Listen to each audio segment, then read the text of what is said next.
నమస్కారం, welcome to OSG news channel. కలమే మా బలం, నిజాన్ని నిర్భయంగా. జై భారత్ నేషనల్ పార్టీ భీమిలికి అభ్యర్థిగా ఇల్లిపిల్లి అనిల్ కుమార్ పోటీ చేయనున్నారు. ఈ రోజు భీమిలి ఆర్డీఓ ఆఫీసు నందు అభ్యర్థులు అందరికీ ఆర్డీఓ సమావేశాన్ని నిర్వహించారు.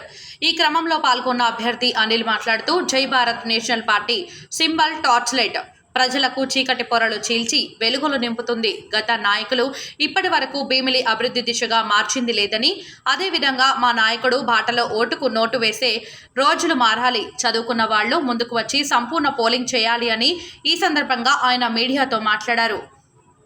ఎలక్షన్స్ ఖచ్చితంగా ఏదైతే ప్రధాన పార్టీలు ఉన్నాయో ప్రతి ఒక్క ఓటర్ని కొనేస్తే ఎట్టి పరిస్థితుల్లో కూడా మనం ధనంతోనే దీన్ని ఇన్ఫ్లుయెన్స్ చేయగలుగుతామని అనుకుంటున్నారు.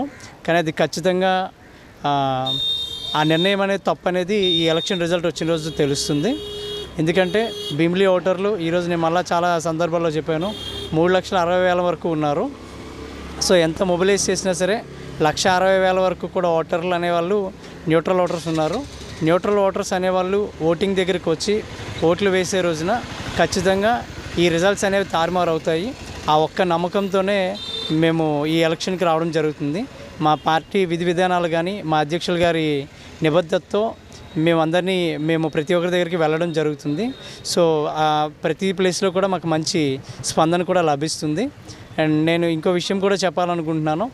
చాలా సభల్లో గంటా శ్రీనివాసరావు గారు కానీ లేదా అవంతి శ్రీనివాసరావు గారు కానీ ఒకరి మీద ఒకరు వ్యక్తిగత ఆరోపణలు చేసుకోవడమే తప్ప వాళ్ళు ఉన్న ప్లేస్లో కానీ లేదా వాళ్ళు చేసినప్పుడు కానీ భీమిలికి వాళ్ళు చేసిన అభివృద్ధి ఏంటో అనేది ఎక్కడ డిస్కస్ చేయట్లేదు.